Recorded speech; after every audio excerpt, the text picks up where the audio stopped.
Joe, take the chase off. It's on. It's popping. What's up, TTFU gang? It's Annie, Joe, and Brandon here. How y'all doing today? Today is a good Sunday. Yes, happy Sunday, and thank your higher power for waking you up today and getting to hear our beautiful voices. Definitely beautiful voices. Definitely beautiful voices. So welcome back. Glad to have you. Sorry, I had to sip my we're gonna call it tea, but it's coffee, okay? So today we're gonna just start off with maybe touching base on a little bit of trauma that we both have went through. Brandon, my question for you is, have you went through trauma in your life? Yes, I've been through a whole lot of trauma. And do you think that trauma was personally inflicted or inflicted from others? Both. Both. Okay. Definitely both.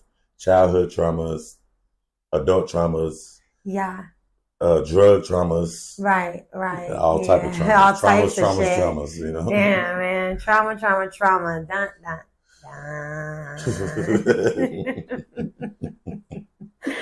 So what's one thing that sticks out to you in your childhood that you can remember that was not self-inflicted, that's something that you just could not help? The abusiveness that I touched the bases on last time, the abusiveness of my dad abusing my mama, my mom abusing my dad, and that just stuck with me throughout life. Are your mom and dad still together today? No, they got a divorce when I was a 15-year-old. The crazy thing about that is they actually gave me the last and final choice of should they be together or should they stay separate, since I was the baby. Okay. And I was 15, and I told them, y'all should never got together. If you ask me, you know what I mean? But yeah, definitely a lot of childhood trauma comes from there. And I could say it did a lot of damage to my life throughout the future because the way that I treated others. Yeah, like you never really knew how to respect people the right way or just come at people the right way in general because of that. Right.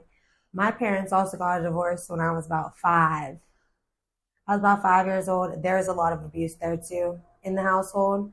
And I think that because of that too, I grew up disrespecting my mom, being very disrespectful because I seen it happen to her in my childhood through my dad. Right. So it was kind of like, well then, fuck you, you know.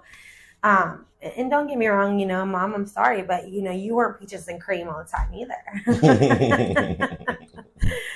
You know, so it's like,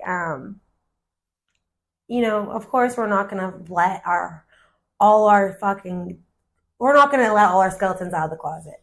Of course. You know what I mean? Like, come on now. We're airing this shit for whoever to hear. But there are some things that it's like, you know, kids these days, I feel like should know about, just because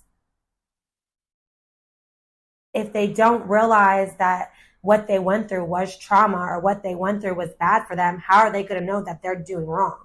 How are adults going to know that they're doing wrong if they never realize, you know, what you've been through is trauma and that should not have happened to you? Top childhood trauma, it gets to the point where, like, your parents get involved because the things that they did to you, that if they never admitted or apologized for, that this is something that will touch them and maybe make them admit and apologize for the things that they did wrong and haven't came to you as an adult to speak about the things that they have done to you.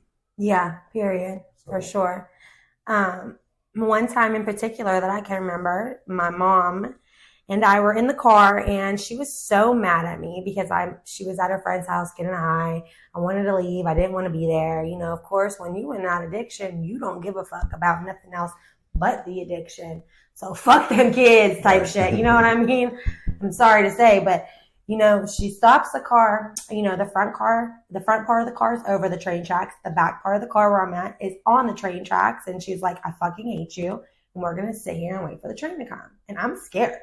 Right. Like, I was so scared. My heart mounted to my feet. And that was the first time I ever felt my heart mount to my feet. That was the first time I was ever hurt by somebody that I can remember. That's the first time I can remember being so hurt by somebody I loved so dearly.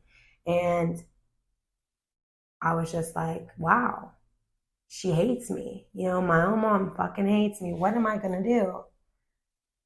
With me, it was, I remember one Pacific time that, okay, my mom and dad was fighting, and my mom grabbed the ashtray. At this time, you know, I'm 34 years old, finna be 35. These ashtrays is big glass crystal ashtrays. Oh. So she grabbed the ashtray and threw it at my father, and my father did his little duck and weave, and it hit my brother square in the face. That right there was the most fucked up thing I seen as a child. And there wasn't no apologies afterwards. His nose was bleeding, his face was fucked up, and he ran to the bathroom to get his shit together by himself. Oh. So that touched me very deep, and still to this day it touched me. So I have a friend actually that I'm actually we're not close, I would say. But, you know, if I see him or if he reaches out to me, you know, I answer. The first time I ever hung out with him, he actually threw a glass ashtray at me. Wow. And I did that bop and weave real quick. You know what I'm saying? And it missed me. But if that would have hit me, I probably would still have a scar on my face today. But I use Vaseline just that, you know, not, you know, guys, that's a tip. Vaseline will take away scars in case somebody didn't know that. Shout out to Vaseline. Yeah, shout out to Vaseline. I'm not trying to get sponsored. But yes, childhood trauma, man. I have a story because my mom, like I said last episode, my mom and dad, they was drinking, they was drunk most of the time, and they fought. My mom stabbed my dad in the neck with a screwdriver, Phillips screwdriver. Not flathead. It was a Phillips screwdriver. Oh, so it was a diamond. You know what I mean? So stabbed him in the neck. I wasn't there during the event, but me and my brothers was at the Boys and Girls Club, and we came around the corner to my grandmother's house, and my dad, he had a big white patch on his neck. So of course, us being kids, we asked, what happened? What happened to you? Oh, that fucking bitch stabbed me in my neck. We was fighting, that fucking bitch. But my dad was very abusive to my mom. Like anytime that they get drunk, he was very jealous in a sense. And he was very abusive to my mom. We seen him beat my mom countless of times. You know what I mean? Not knowing no woman should ever get beat. Let's put that out there first. Not knowing if she started the action to his reaction or his reaction started the action to her action. So yeah. I feel like women should not touch men either, though, at the same time. You know, it's a give and take type of thing. Like, if you give me a hit, I'm going to take the hit and then give you one back. Yeah. No, but that's not cool either. It's not cool. Either one. It's not cool to be violent at all in that aspect. But, you know, it took a long time to learn that myself. Because I used to think I could. And get away with it. Yeah, and get away with it. But no, that's just not the reality we live in. So, it's traumatizing, you know, and they don't realize, and it's sad because our parents, they may not be awake themselves. So they do these things unconsciously, subconsciously, without realizing the impact it has on us as youth, you know, starting out so small and our brains are in all its development stages. You know, it causes that cycle to continue and continue and continue. And, you know, we're here just to kind of try to break those generational curses that we have been just born into. You know, it starts with us. Like we said the last time, can't change the world. Can't change the world, but if we can change 1%, we're doing exactly what God was here made for us to do. Period. So let me ask you a question, Stephanie. When you seen this abuse in your family, what did you do? I took it and ran with it. I thought that's how you live. I thought that was the way of life. I didn't know anything else other than the abuse. Like, so I see my dad do it to my mom, my dad do it to me, my dad do it to my sister, my mom do it to me, you know what I mean? So I did it to them, right. You know what I mean? And then I did it to my friends, or I did it to my boyfriends, and I just thought that was the way of life. And you made it a cycle. I made it the cycle. I continued the cycle for a very, very, very long time. So did you pass down this cycle to your younger siblings? I feel like I could have, you know, maybe the way that they are today is because of the way I was, but I know that I was very strict with my siblings because I didn't see no structure around them. And I always kind of knew in the back of my mind, I subconsciously knew they need someone. So my sister was going to a boy's house. Oh, but he's, he's homosexual, gay, whatever. Doesn't matter. No judgment zone.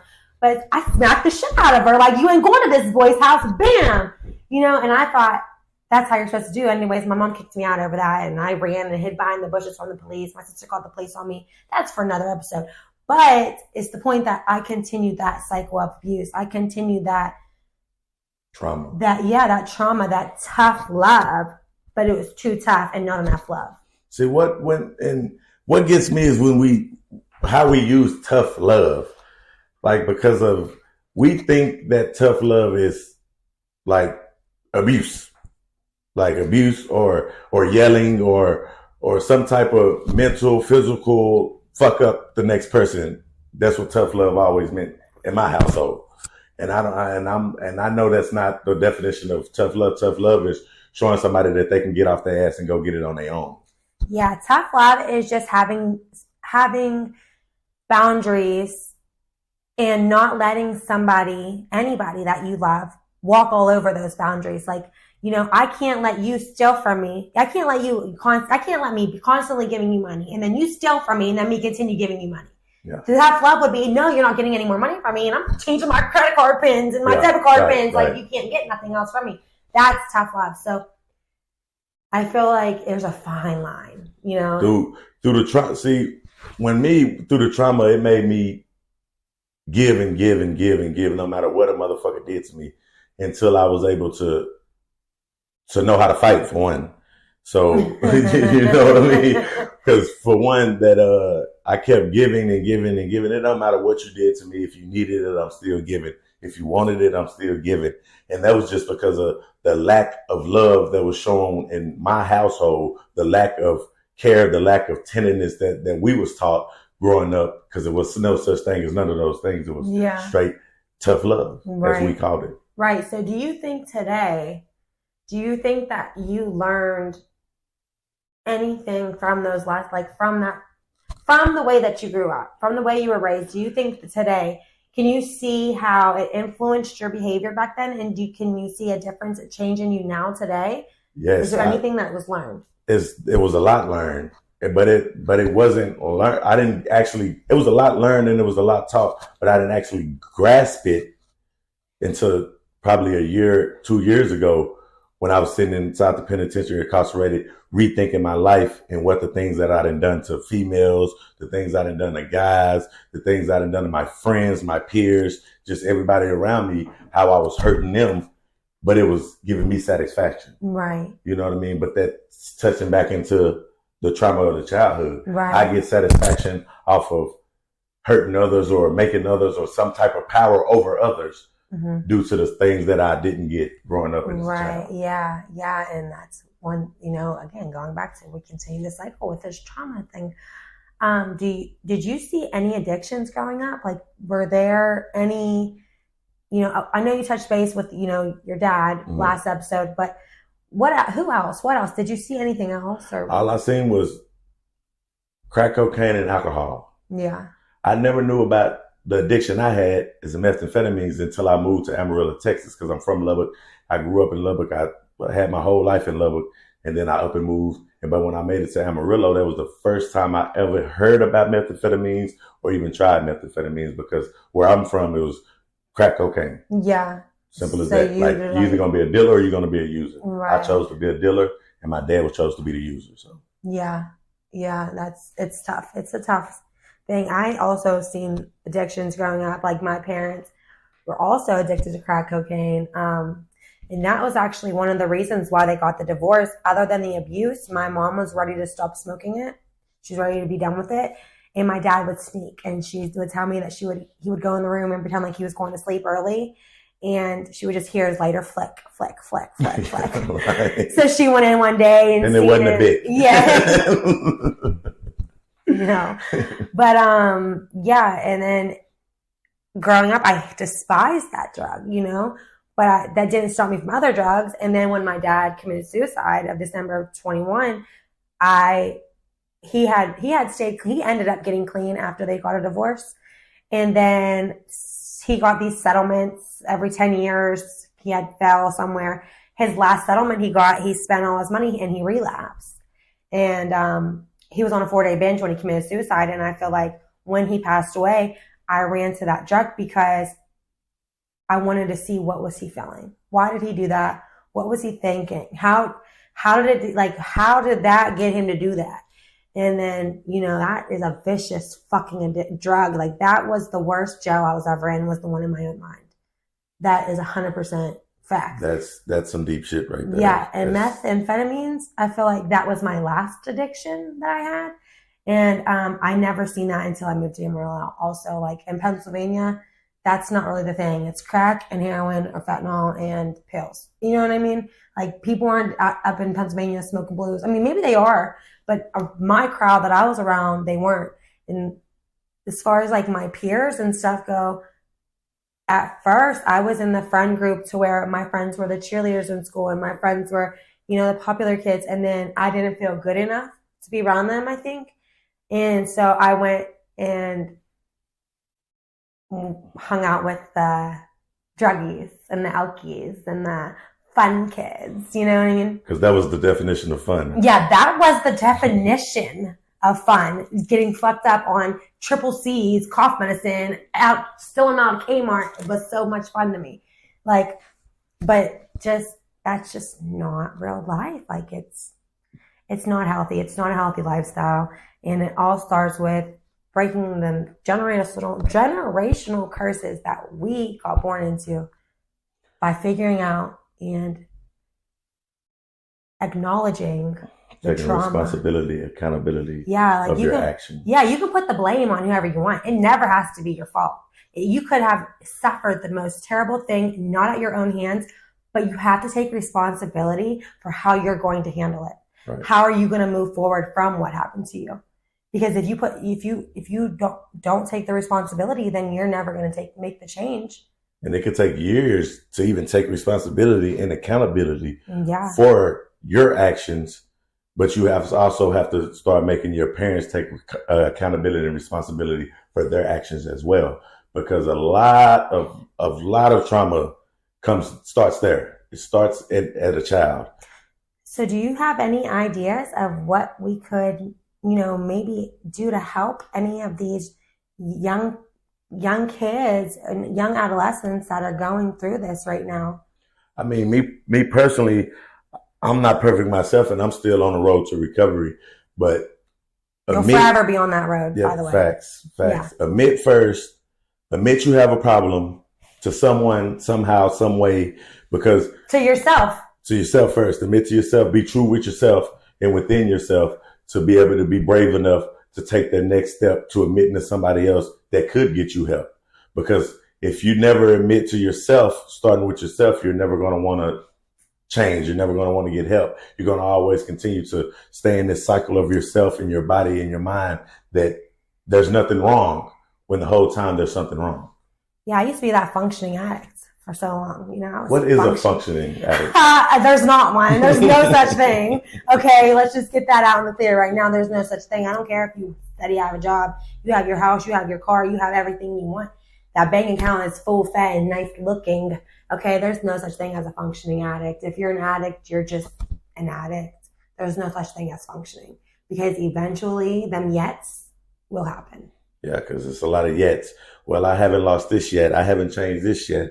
I'm still doing it exactly what I used to do. The used tos and the yets is going to come and play a big part in your life. And then it's going to be too late, not too late, but it's going to be somewhat of too late because you're going to be not able to grasp and get yourself back out that cycle. And then you're going to become an addict.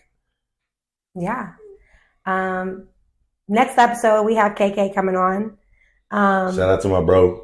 Love you to death. So definitely should have been here today.